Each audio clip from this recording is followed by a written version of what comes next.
Hey, what's up, guys? Gons here for the Face Like the Sun YouTube channel.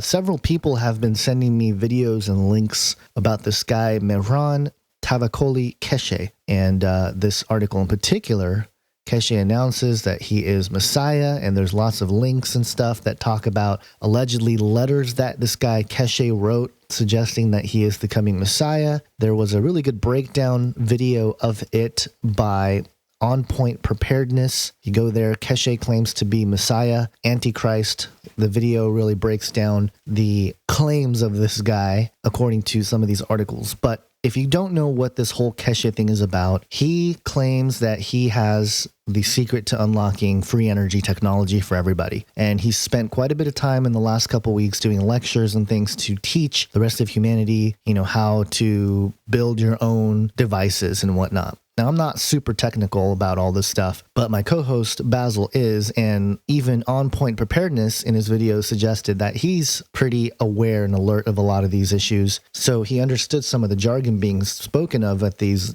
lectures, and he was saying it's all rubbish. But in any case, I think there's a bigger thing to look at here. First off, this guy's not the Messiah, okay? This guy's not the Antichrist either, although he is led by the Antichrist spirit. But there is a precedent here that makes me wonder. In Daniel 8:25, it talks about the Antichrist, and it says this: "By his cunning he shall make deceit prosper under his hand, and in his own mind he shall become great. Without warning he shall destroy many, and he shall even rise up against the prince of princes, and he shall be broken, but by no human hand." Now the King James Version is interesting because it says, "And through his policy also he shall cause craft to prosper in his hand, and he shall magnify himself in his heart, and by peace shall destroy many. He shall also stand up against the prince of princes, but he shall be broken without hand." Now, if we look at the lexicon here, there's a few words that I want to point out. First off, this idea of by peace he shall destroy many is pretty interesting. That word peace here in the Hebrew, shalva, it just means ease, quietness, complacency, prosperity, time of tranquility. And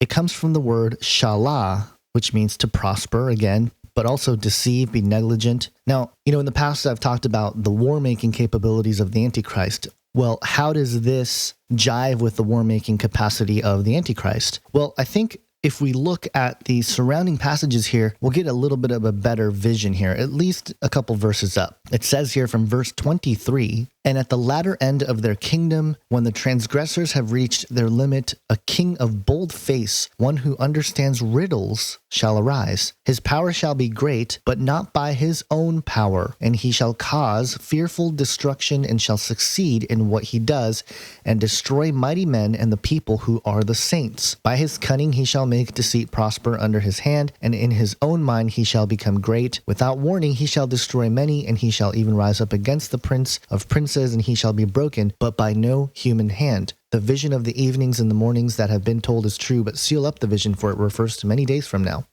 Now, this king of bold-faced, of course, is the Antichrist figure, one who understands riddles. Now, that's really interesting. The Hebrew word is chida, and it means riddle or dark sayings, difficult questions, and enigmatic, perplexing saying or question.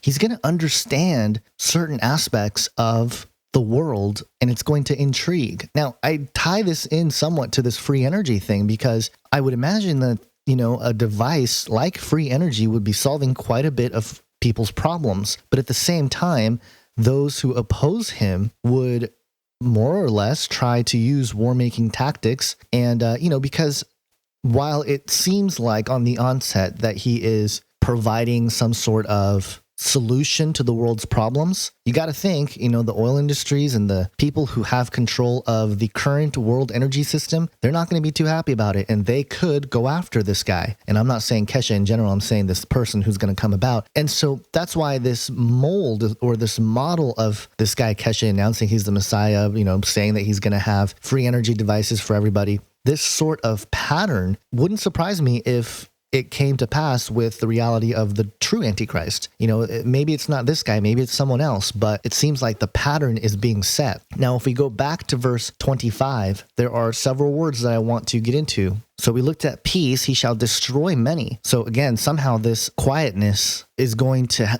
be that main proponent of destroying many. Now, the word for his policy in some translations is the Hebrew sekel, and it means insight, prudence. And when we talk about prudence, we're talking about caution in practical affairs, taking careful or wise in handling practical matters, exercising good judgment or common sense. You know, that sort of definition would make sense because this leader, this person, would present perhaps this sort of technology, and he would be very diplomatic about it. He would be very logical in his approach with it. And that's why, you know, I look at this Keshe guy, and I don't know that this guy fits the mold of the Antichrist, only because he seems to be a little bit, cuckoo in his approach. And, there's a lot of people that are kind of confused about what he's talking about. And, you haven't seen any kind of proof here given his lectures. And it just seems like a whole lot of a mess, a runaround. He may have figured some stuff out, but he definitely doesn't have the proper platform or the ability to present it in this way. And of course, this ability to prosper, that's another huge thing, because it doesn't seem like, again, this Keshe character is able to prosper in this. Now, the craft, mirma, in the Hebrew, is deceit. Now, something about this is going to be deceitful, and perhaps the technology, this free energy device technology that may be provided at the beginning here, is going to be deception, because it will ultimately lead to all of the terrible things that have been prophesied to happen during the Great Tribulation.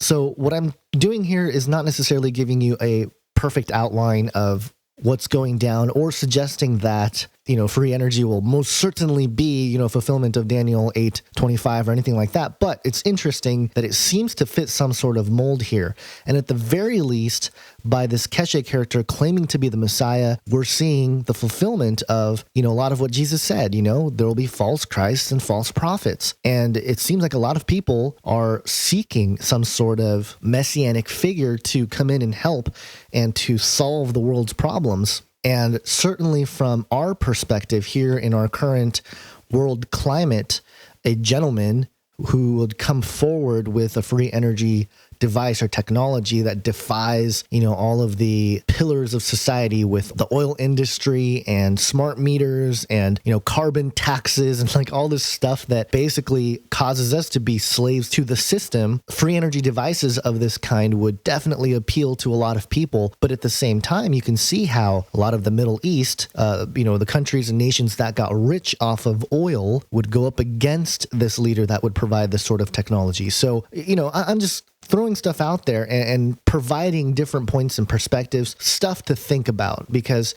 if anything, this Keshe character is a mold of that, a foreshadow of something that could represent this sort of scenario. So, again, don't think this guy is the Antichrist, definitely led by the spirit of Antichrist, but I think he is a false Christ, which should be obvious. And I think taking into consideration Daniel 8, the latter half here, we might see this sort of scenario play out. Now, you got to keep in mind also that before, from verses 19 through 22, Daniel's vision is being explained, and, there's a whole breakdown that can happen there. So, those are some of the things that we should see happening as well, which happen to do with the kings of Media and Persia, the shaggy goat being the king of Greece, and the four horns that replace the one that's broken off, representing four kingdoms that will emerge from his nation, but not have the same power, actually being even stronger. Now, keep in mind also that this vision caused Daniel to lay sick for several days.